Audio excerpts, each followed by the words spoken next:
What's going on, guys? Welcome into another edition of the Unreasonable Odds podcast presented by DraftKings. If you are watching us on YouTube, you see again my co-host for the gotta be like 9th time in 10 episodes, Steve Buchanan, just out enjoying a Friday in May, doing nothing apparently. So we're bringing in more guests. I got Eliot, Crist of FTN Bets joining me, and we're going to run through some NFL stuff. Eliot, thank you for jumping on the Unreasonable Odds podcast with us. Absolutely. I'm pumped to be here. You know, you needed another good-looking co-host, right? And obviously Steve didn't fit that measure, so we need to have two good-looking people on the show instead of the normal one. Yes. I mean, I was going to leave that part out, but thank you for covering all bases. All right, so let's jump right into it. You are a big NFL draft, and I think drafts in general, betting guy. I'm a huge draft betting guy. It's completely different than betting a game. It's just information-based, timing things right, whether it's getting something early or getting, something from a source or a report that you put value in, and getting that bet in before it moves too much based on the information we know. So it's really more just you do your homework, stay plugged in, and it's tough not to make money on drafts if you know what you're doing. So just getting into the NFL draft for starters, like what is kind of your strategy going into a draft? What are you looking for? What how early do you want to start betting it? All those types of things. Yeah, I mean, the answer is I want to start betting it as early as possible, right? Because like you said, this is not like betting a game, right? Should I take the Chiefs at 7.5 still if I like them at 7? We're talking about, should I still bet J.C. Horn at first defender at plus 150 when it opened all the way up at 20-1? Mm-hmm. So these markets move just an insane amount as information continues to pour out. Mac Jones opened up at 18.5, closed at 3.5. Like it's a pretty absurd market. It's also something where you can lock in profit in a lot of different ways. Yep. And DraftKings, I think, opened up Mac Jones 18.5. They were the first to open any draft prop. That was about 2 months out. Typically, they start to come out a little bit around the combine, but there was no combine this year, which made it tough, right? And the odds would move about 30 minutes after pro days, so you could see that, J.C. Horn ran a sub 4.4, and his odds haven't changed for a little bit. You can adjust to that. Or Jalen Phillips runs a 4.55, right? And he's got an amazing 3-cone time. He tested like an elite athlete. Maybe plus 350 is too long to be first defensive lineman drafted. He ended up closing at plus 100, right? So you can get little tidbits of that. Information is key. Knowing the source of that information, I think, is even more valuable. I've actually found the people who don't report things publicly to know a lot more because they get told by people things that they know are not going to be public, as opposed to and this is not a knock on Adam Schefter's or Peter Schrager's or those kind of guys, right? They're incredibly knowledgeable. They also get told a lot of things that teams want people to know publicly. Mm-hmm. And that's something you want to keep in mind when you're strategizing across the board as well. And, don't be scared to take middles as well, right? Like trying to get a game to land between 8 and 7 because you got it at, 6 and 8 is like great, but that margin is so razor thin. NFL draft, I mean, you can get a guy under Terrace Marshall is a great example where, he went all the way from 27.5 to 41.5. Now, he didn't end up middling, but that's just such a massive middle where that's kind of where his trajectory was. So you can just start putting yourself in so many great situations. So I really view the NFL draft more as an investment opportunity where you're constantly trying to make money and adjusting to markets. So I'll have a lot more units at risk than any given Sunday or anything like that because to me, it's really just it's such a unique opportunity in a unique market. It really is, and you phrased all that very well. And one of the things that I think like a casual fan will do maybe is like bet on a player that they like. Like I could see myself 10 years ago doing this, just being like, oh, I love this prospect. I'm going to bet him under 30.5. And it's not based on information. It's just based on like what you think when you need to, number one, see how does that player grade out in all of his testing. Number two, where are the realistic landing spots for that player? And in something like the NBA, that's not as much there. A lot of it is best player available, especially at the top end of the draft. NFL, it's like, okay, we knew the Ravens were going to use one of those first round picks on a receiver. Like that was going to happen. It was a huge need. So just keeping stuff like that in mind, and then paying attention, like you said, to those reports, whether it's from bigger name guys, which, just to give an example, once that Rappaport report came out that the Niners were focused in on, it was either going to be Lance or Jones, I bet a bunch of Lance under 6.5. I bet a bunch of Lance to be drafted before Fields, because Mac Jones was never a guy that I realistically bought was in the conversation there. And we found out after the draft that was exactly the case. San Francisco had no intentions of taking Mac Jones, which is a whole nother story for me here in Patriots country. Like, I'll just rant quickly on it now. The perception is that the Patriots got a guy that was like, oh, this is a top 3 pick that slid to them. That was never the case. And that just kind of shows the information that's out there, how it can affect your betting, because Mac Jones was never a top 3 pick. He was a name that was mentioned there as a smokescreen, and was never top 3 pick material. It's almost, to me, it was like, is he a back end first round pick or is he a second round pick? And so to me, this guy that slid to the Patriots reached on him in my mind. 15 was a little early for Mac Jones, but everybody has that perception because of the draft prop number that got set because of a rumor that never had anything to it. So I think that kind of shows, some interesting information about just the perception on Mac Jones, and some interesting information about what, these reports that come out can do in terms of the perception of any player. Like, so did you wind up middle? I know you had Mac Jones under 18.5, right? But did you middle on the 3.5? Yeah, I got Mac Jones under 18.5. Then I got him over 3.5 at plus 200. And then I also got him at plus 150 to be the third pick, just in case. You know what I mean? Right. So I agree with you. Mac Jones went where he was I always thought he was going to go.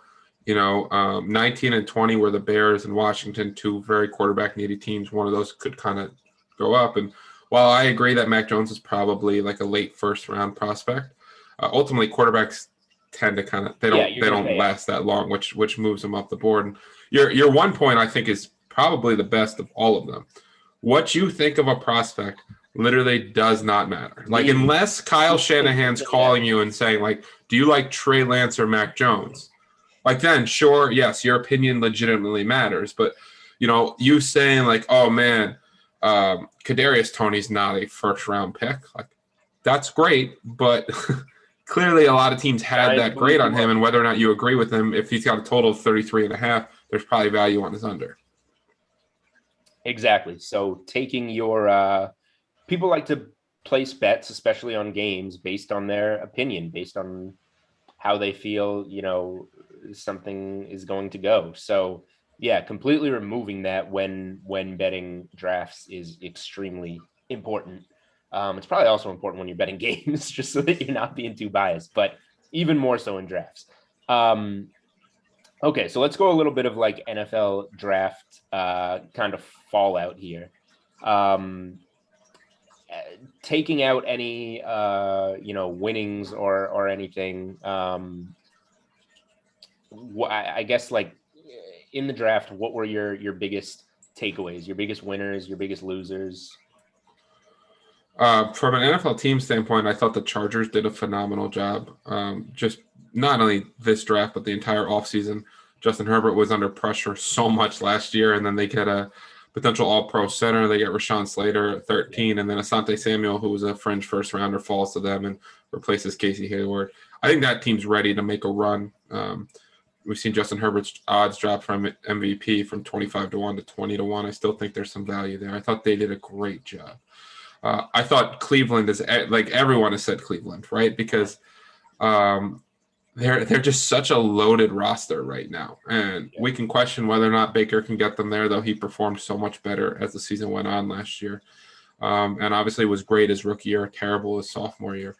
but they don't really have many holes on that team now after getting, a linebacker like JOK, Greg Newsome. Like, they've just got so much talent. I love what they did. I actually think the Giants deserve more credit than they're getting. I don't love Kadarius Toney at 20, but I do think that they picked up a first, third, and fourth next year. And if they would have done Azeez Ojulari at 20 and Kadarius Toney at 50, no one would have blinked an eye and thought it was great. And I don't think Daniel Jones is particularly good, and getting him as many weapons as possible to succeed, I think, is huge.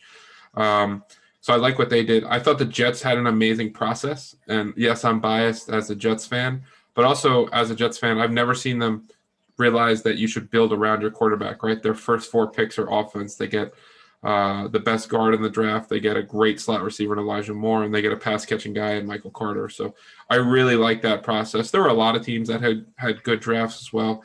The Bears going up and get Justin Fields. I mean, that to me, that's the home run decision of the draft. Yeah. I just thought that was an absolute value. I really like what the Panthers did, especially how they wanted to play a lot of press man coverage.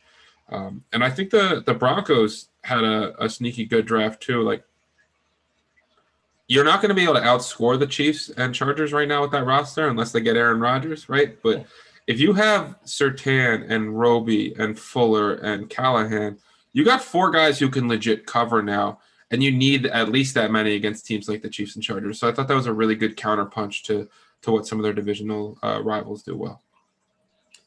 Yeah, I agree with you there. I mean, the Broncos are in a tough spot. That was a team that I liked last year to kind of go over their win total, and things fell apart very quickly. They're going to be a competitive team, and their only choice, really, unless you think Drew Lock is going to be able to sling it with Mahomes and Herbert, is to build the other way, and that is what they're doing, to go against the grain and kind of hopefully try and make themselves relevant in that division.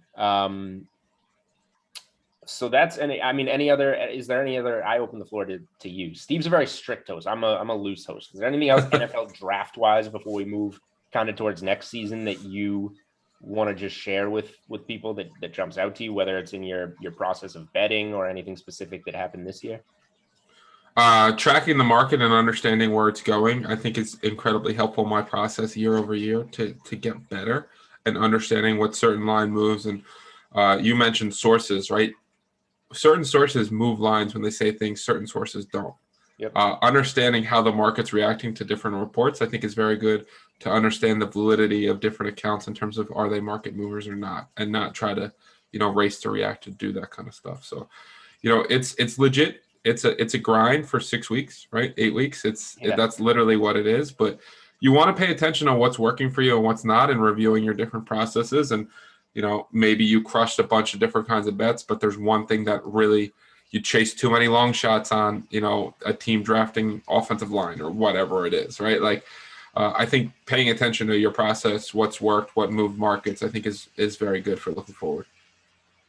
I think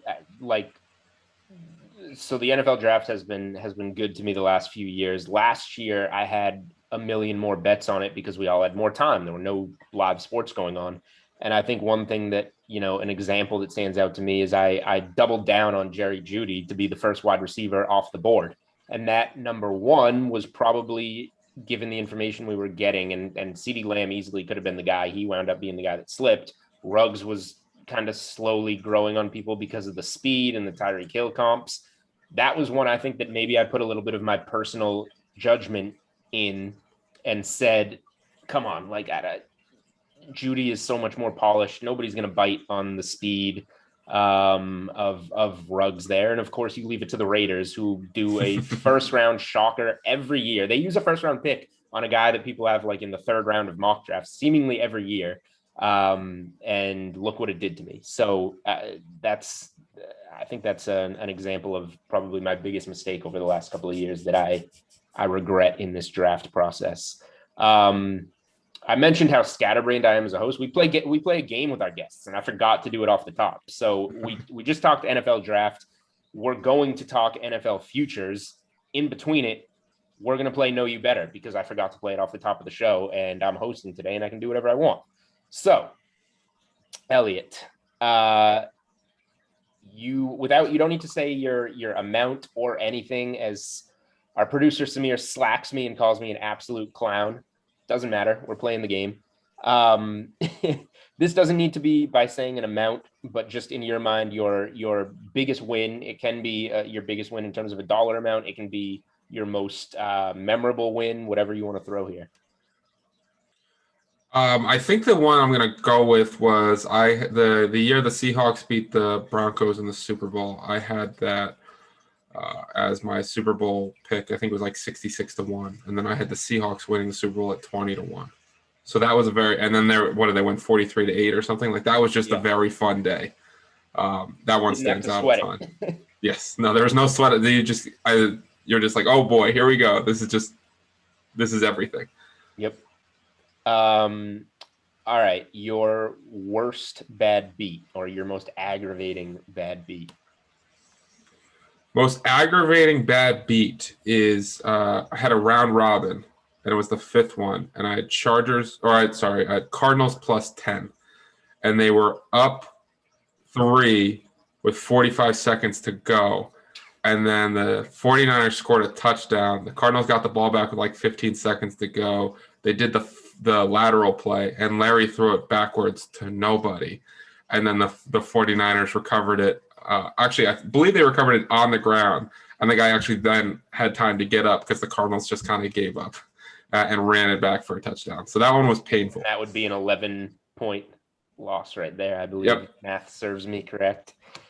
That's tough. That's probably the best one that we've heard so far. For you, obviously, the worst one. My bad beat. I share this a lot of weeks with guests because this one is kind of like just fate. There was I didn't even have to sweat the end of a game like that involved. DK Sportsbook has some good during like the course of the college basketball season. Like you can bet on who the 1 seeds will be. And so for the 2020 tournament, I made a pretty big bet on Kansas plus 250 to get a 1 seed.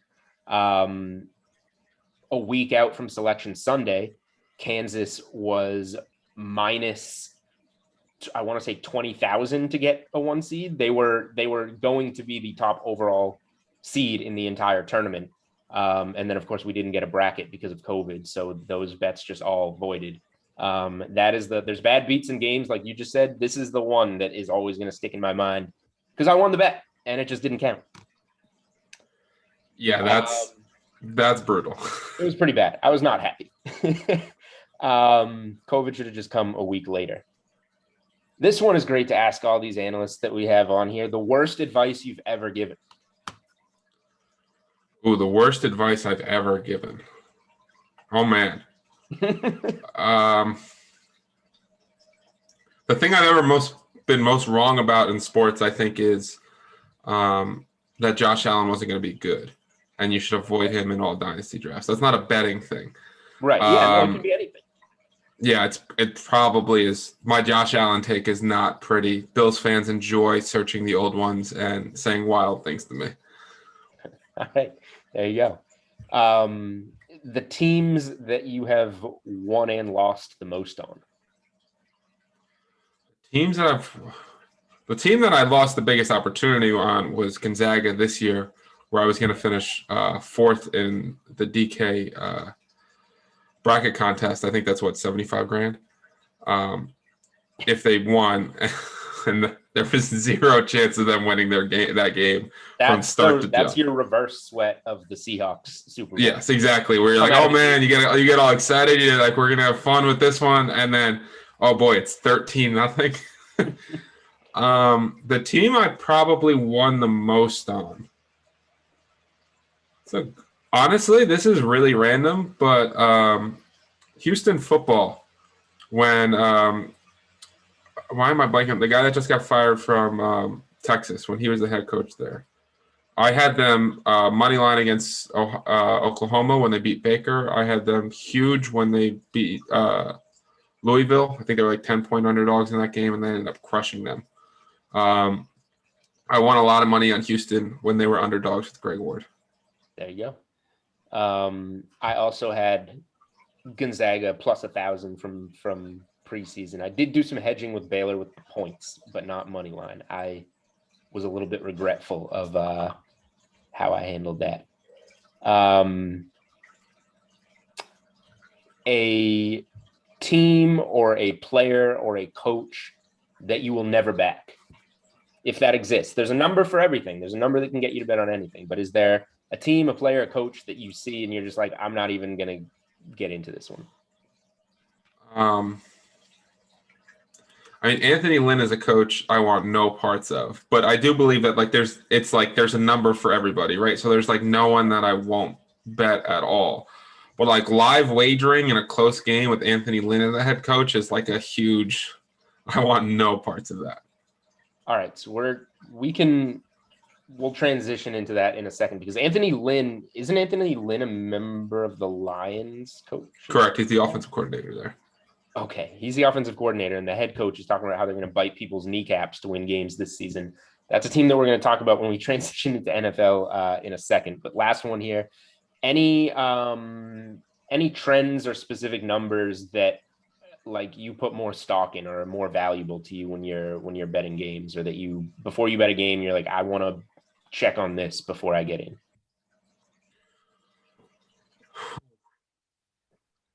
I don't really believe in trends that much. Like, especially like, this team is 9-1 on Thursday night football games in November. I think those are like made up statistics that sound great. Mm-hmm. My favorite is when, you see ESPN, they're like, Alabama is 5-0 all time against this team. Last victory in 1972. Yeah. Well, thanks. I mean, health really matters to me. Of different teams, and really trying to understand, what teams try to take away in football, right? Like, do they funnel targets underneath? Do they get destroyed by big plays down the field? Do they struggle with speed? Those kind of different things are huge for me. And then like the health of the offensive line, I think, is so key in these games and often gets overlooked.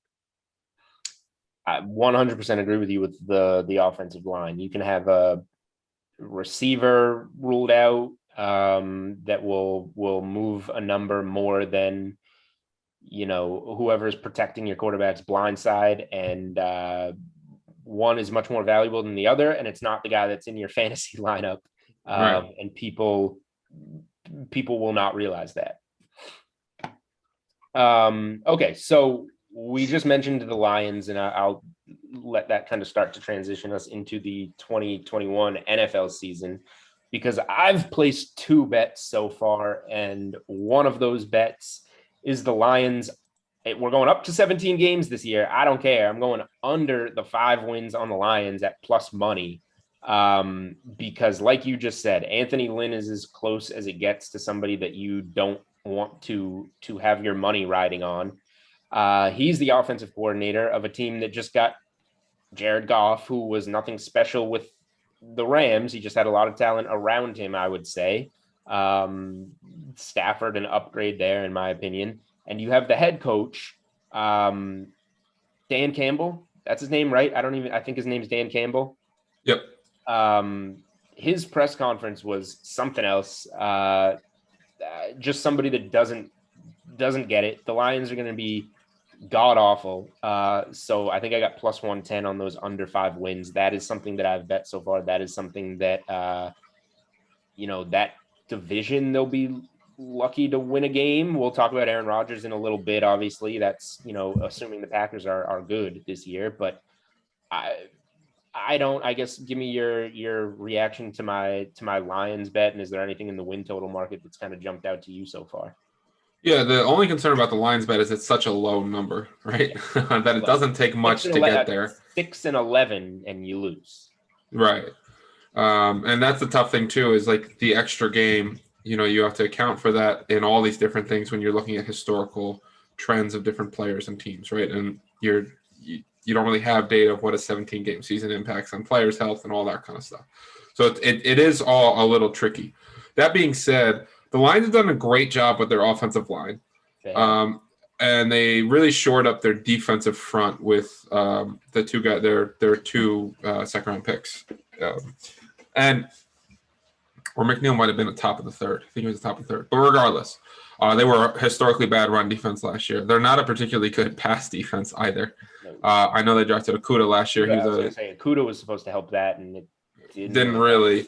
I think you look at Jared Goff, who is not very good, and they have the worst receiving core in the NFL, right? Rashad Perriman's their number one receiver. Yeah. But I think they're going to struggle. I certainly wouldn't take the over. I would lean the under. Just when the number's that low, there's just, one or two games can mess up everything on a lucky bounce. A couple that stood out to me, and the numbers have moved in my favor, but I still think there's value. I mentioned the Chargers over 9. Anthony Lynn in one-score games and close games just cost them so time and time again. So just having a different coach, I think, gives them an extra couple wins, which already has them at this number. Plus, you get the second year of Justin Herbert, a team that struggled with offensive line that brought in 3 legit starters. And they get guys like Derwin James back, right? And Kenneth Murray, their first-round pick last year, got hurt as well. They added Asante Samuel. I think the Chargers are a loaded roster.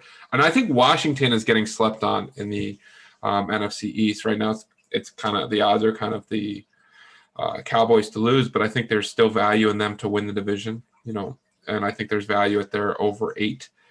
Fitzpatrick is, I think the fantasy community loves him a little bit more than they should because his beard is awesome and, he's a fun guy to watch, but he's a massive improvement over Dwayne Haskins and Alex Smith and Tyler Heineke, right? Like he just is. Yeah. He's not a great quarterback, but they had arguably the worst quarterback play in the league last year. And then their biggest weaknesses were wide receiver 2. They added Curtis Samuel, who's a legit playmaker. Cornerback 2, and they added William Jackson, who's a great cornerback 2 and gives them a phenomenal pairing with Fuller when they already had that elite front 4, right? And then Jamin Davis, I thought was, he's a 4-4 linebacker that can really cover sideline to sideline. I think their defense is legit going to be a top 5 unit. Their offense is going to be much improved from last year, where I think they're a really good value team right now. I like it. And going back to your Chargers play, that's one that I'm a strong lean for me that I'm probably going to get involved with. And it's just hilarious that it's the flips, the reverse Anthony Lynn impact that just kind of boosts them up. He's gone. Let's bet they're over. He goes here. I'm betting they're under. So, yeah, condolences to Anthony Lynn there. The other one that I have bet so far has moved a lot in my favor. I got the Raiders under 8 wins, and I laid minus 135 on that. DK Sportsbook is currently showing minus 110 both ways on 7. So a full win there. I still kind of like it, but that's a pretty big one win, I guess. But this team's not going 9-8. They're not going over 500. We can start with the division that we talked about. We have Mahomes and Herbert. The Chiefs will win whatever the Chiefs win, 12-5 range type of team. You like the Chargers over, and I tend to agree with you there. We talked about the Broncos building a little bit and maybe being winners in the draft, and they're a team that should improve this year just based on health alone, really. And then having a good draft helps them as well. Then there's the Aaron Rodgers rumors, which we'll see if anything comes of it, but that's just a potential to make Denver a really dangerous team. And, then that just leaves the Raiders, who, like, the strength of their team last year was the offensive line, and now it's somehow not. We just talked about how important offensive line is. They lost, like, several key members of that offensive line that made them so good. So I just don't see it this year. I don't see it this year with the Raiders. I don't see how they're I would have them somewhere around like that 6-11 range in my mind. Yeah, I mean, they lost Rodney Hudson. They lost Gabe Jackson, 2 very good interior offensive linemen. Richie Incognito is now like 348 years old. Yes. And they added Leatherwood, but their first round pick was a projected second round guy. So they definitely took a knock there. I mean, it's really kind of how much do you think Derek Carr, he plays 3 good games a year. Can he get more than that? Right. I mean, they're the only team that beat the Chiefs. They definitely got Ruggs is a guy that will scare teams, even though I don't think he's ever going to reach the 11th pick status. And a guy like Darren Waller is literally as good as it gets. Right. They don't have many great players on defense either. And I don't like John Gruden. So it's definitely not a team I would bet the over on. You got the best number. Honestly, it's one of those situations where I might pass on it at the current moment. but yeah, like, and then you add in the fact that if Rodgers does go that division, it seems like a pretty easy under because it's going to be the toughest division in football. Yeah, the only thing that I'll take a hit here on is that the Raiders were a rumored team for Aaron Rodgers, to a degree, and John Gruden, who I agreed, hilarious on Monday Night Football, not the best coach right now. He is the type of guy that would give everything to get Aaron Rodgers, right? Like if there's a blockbuster trade for Aaron Rodgers where you just give up the farm, I feel like Gruden's the type of guy that would just push all his chips into the middle and do that. So that would be ridiculously entertaining if it happens, but I guess just worth mentioning there if there's any cause for concern that the Raiders are a potential Aaron Rodgers suitor. I think they were on his list if he has a list or whatever.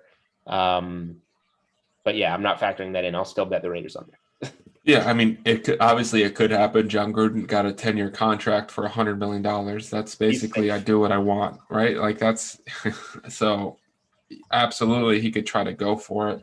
I don't necessarily think Aaron Rodgers going for it makes sense with the way they've currently constructed their team, but they might try it for sure. But I'm with you. Like, I wouldn't factor that into my analysis, other than saying that like it would obviously hurt. But if the line is favoring them having a chance to get him, and you don't think they're going to get him, then there's value there. Okay. Speaking on Aaron Rodgers, some DK Sportsbook markets have Aaron Rodgers futures available. The last I checked, he was minus 134, minus 136 to remain in Green Bay. I can't quite see if that's moved right now. What do you, I have I've been asked about this a couple times in the last week, and I have surprisingly cold takes. Like I could see on one side, I could see, it's early in the offseason. By the time we get there, they kind of mend the bridge a little bit. They maybe make him the highest paid player of all time, or like whatever, give him some kind of money that he just says, all right, fine, I'm staying. I could also see the other side where when you get out of Aaron Rodgers' circle of trust, you're out. His family is out. He doesn't talk to his parents. He doesn't talk to his brother. So if you're the Packers and you make him mad and he says, I want out, he wants out. So I could see this going either way. And I would just say, like, yeah, that makes sense. Do you have any strong take on just Rodgers? It stays or leaves Green Bay? It doesn't matter where he goes. I think if he goes, it's probably the Broncos. I think they're going to end up keeping him. It's just a situation of it also really hurts in terms of a trade that it all happened after the draft or like the day of the draft, because now you're not talking about getting assets this year. You're talking about waiting and getting unknown assets the next year, which hurts the value of those assets. Now, the argument's going to be that everyone said the 2022 class is more valuable because they'll have more information, right? But like if I'm looking at the Broncos, who had a top 9 pick next year, and with Aaron Rodgers, they might have the 25th pick. That's naturally more. And like, it's not even getting the pick before Aaron Rodgers gets traded. It's afterwards, right? And if you're saying that you're debating whether or not making the highest paid player of all time, like there's no doubting his value and how much he hurts the team's future draft picks when he goes there. So I just think it's unlikely. I think there's going to be a stalemate. If I was the Packers, I would choose Aaron Rodgers over this GM. He hasn't done anything particularly good. I mean, last year he had arguably the worst draft class ever in terms of a process. I think outside of A.J. Dillon, the entire class played 7 snaps.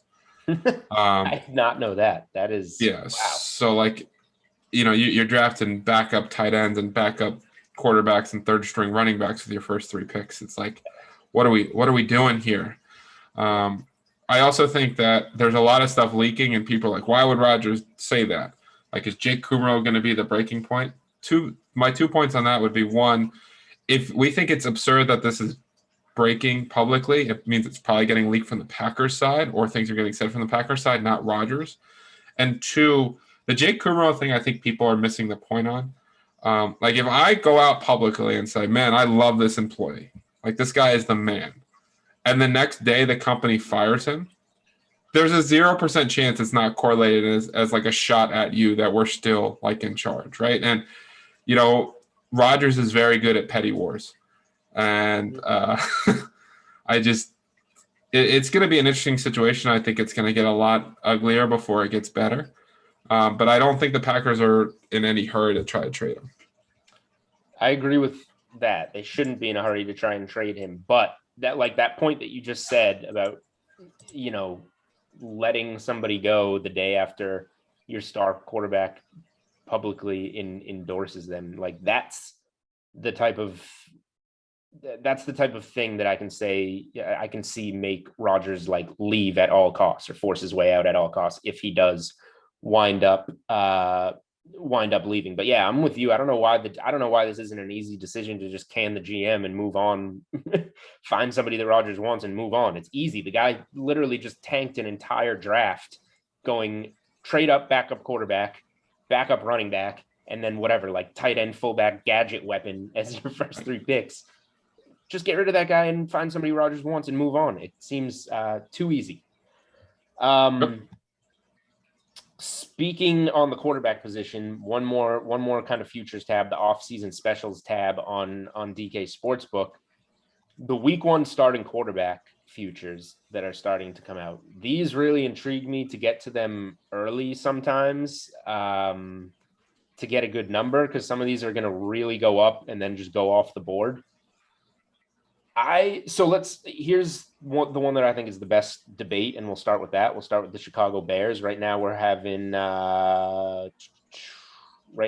Dalton at -167, Justin Fields at +160. This opened Dalton -200, I think. So some Fields money has come in, and then Nick Foles is, the only quarterback that was on the roster last year that's still there is there at +900 as an option. I think this would be Dalton. I'm not going to bet this. I think this would be Dalton, and that Fields is a guy that's in there like by October, like week 4, 5, 6. Like he could be ready early. I don't think they start him right away, but I think there's enough of a chance that it happens that I wouldn't want to bet Dalton. And especially with it's his first year with the team. It's not like it was his job, so it makes it easier to go with Fields. I'll stay away, but any take here? Yeah, I mean, he essentially has a 6-week head start of knowing the playbook on Justin Fields is what we're talking about. And can Justin Fields outperform him in practice and preseason games? I think absolutely. I think yes. Some of these raw, and this more applies to Lance, but the getting actual 4 to 5 preseason games in there as well this year, and a full training camp and all that kind of stuff is going to be valuable for these young players as well. And we've seen teams that take quarterbacks in the top 11.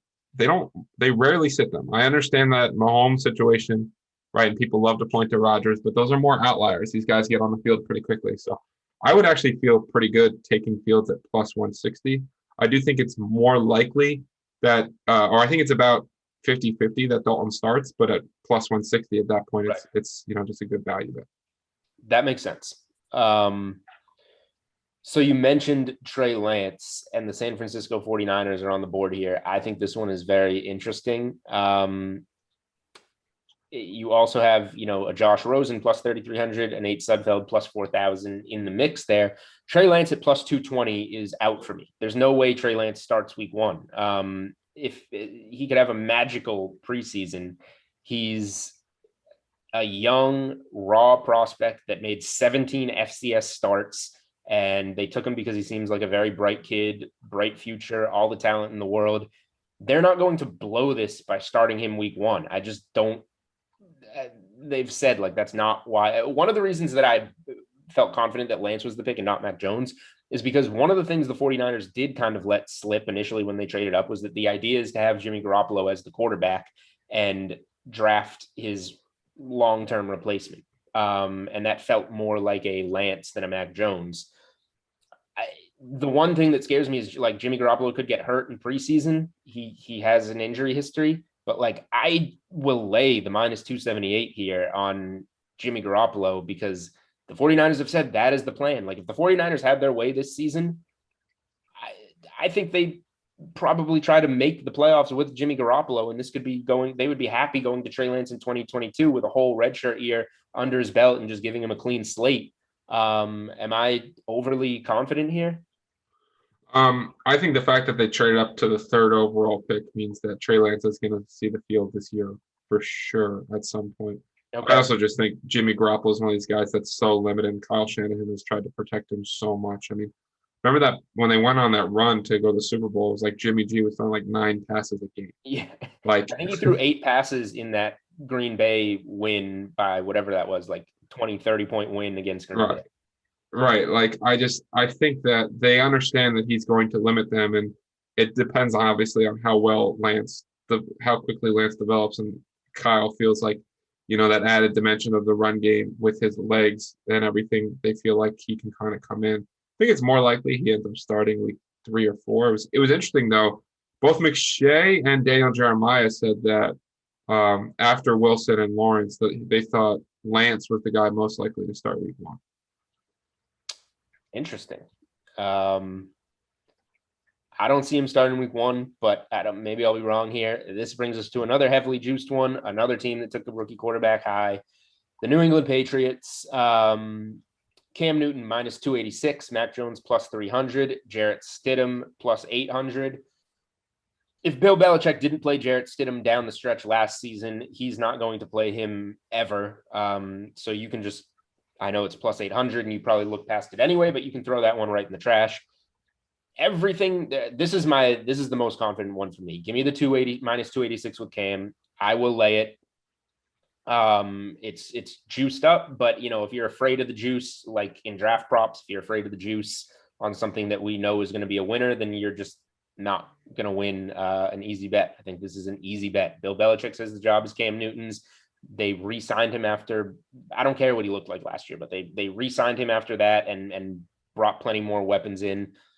Mac Jones is, I was surprised the Patriots took Mac Jones. I think that was more of an ownership pick to sell the fan base on, okay, we now have a guy long-term to replace Brady, so you can stop talking about that.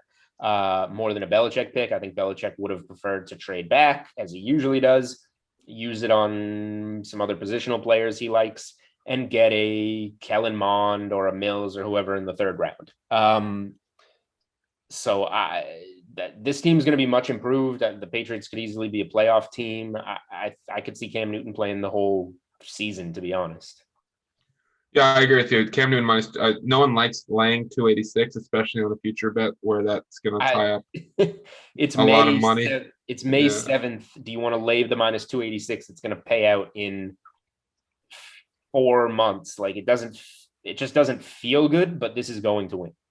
Yeah, I agree with you completely. Like, yes, I thought it was pretty obvious the Patriots were going to take a quarterback just based on the way they designed their entire offseason by spending on a lot of veterans. And the best way you can do that is have a rookie quarterback's contract, right? But ultimately, they tried to build this offense around Cam Newton's strengths with the double tight ends and everything else with Johnny Smith and Hunter Henry.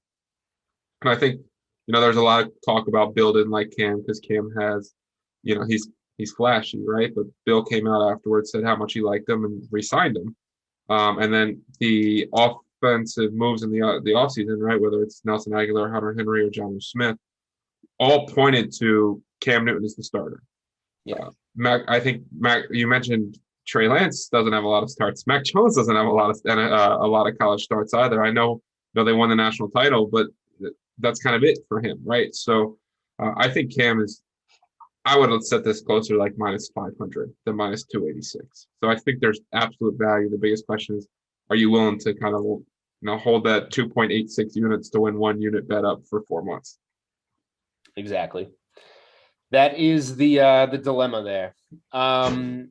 Okay, so before we get out of here, the floor is yours, I guess. I'm gonna give it's Friday, May 7th, so I'm gonna give an NBA play on the record for tonight.